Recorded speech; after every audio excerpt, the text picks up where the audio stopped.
ఉంటారో ఉండరో అనుకున్నాను. మంచి పని, ఇద్దరు ఉన్నారు. కూర్చోండి, పల్లె కూర్చోండి, కూర్చోండి. ఆ, ఏం లేదు అత్తయ్య, మన మిస్టర్ అక్కల్ సత్యం గారు ఉన్నారు కదా, ఆయన ఆపరేషన్ చేయించుకోవడానికి ఈ నెల అమెరికా వెళ్తున్నారు. తిరిగి వస్తారని నాకు నమ్మకం లేదు. ఆయన వెళ్లే లోపే శృతిని పెళ్లి చేసుకుందాం అనుకుంటున్నాను. అదేంటి బాబు, మనమేం మాట్లాడుకోలేదుగా. నా గాడ్ ఫాదర్ అంటాడు అత్తయ్య, ఎట్టి పరిస్థితిలో తను వెళ్లే లోపే నా పెళ్లి జరిగిపోవాలనుకుంటున్నాను.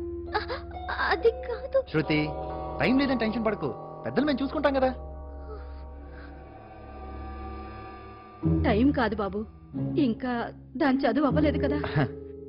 అయ్యో అత్తయ్య, పెళ్ళైన తర్వాత చదువు మానిపించేయడానికి నేనేమన్నా మూర్ఖున్నా స్టాడిస్ట్నా? పెళ్ళైన తర్వాత కూడా చదువుకుంటుంది. చేయనేది చేయనేది ఇది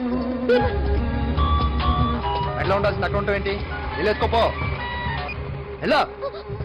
ఏంట్రా, అవునా? నేనే రావాలా? సరే, చైన్ ఎప్పుడు మెడలోనే ఉండాలి, అర్థమైందా?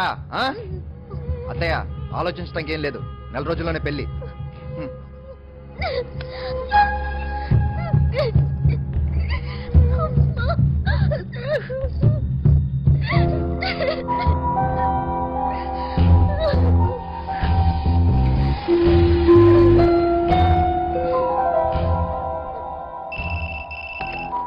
హలో, నేనమ్మా, శృతి వాళ్ళ అమ్మని. చెప్పండి ఆంటీ.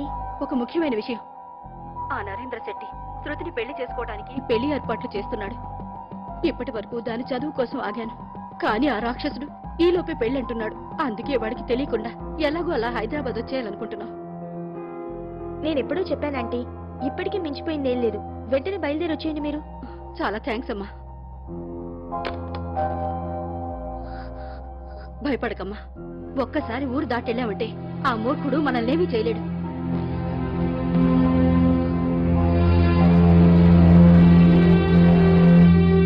నేను తాగడి పెట్టిన చైన్ ఇది కాదు, మార్చి పంపించుంటావు చూడు. ఏంటబ్బా కన్ఫ్యూజన్? ఇది బానే ఉంది కదా, ఉంచేసుకో వెళ్ళు. ఏముంచుకోమంటావు? నా చైన్ 10 తులాల పైనే, అందులో సగం కూడా ఉండదు. అయ్యగారు ఉన్నారు, అరవకు. రేపు పొద్దున ఇల్లు వచ్చేది. ఎవర్రా అదే?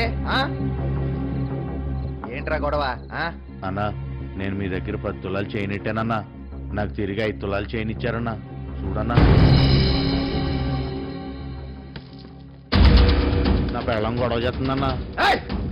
ఈ చైన్ ఇక్కడికి ఎలా వచ్చిందిరా? అదే అన్న, ఆ రోజు తను లవర్దని చెప్పాడే.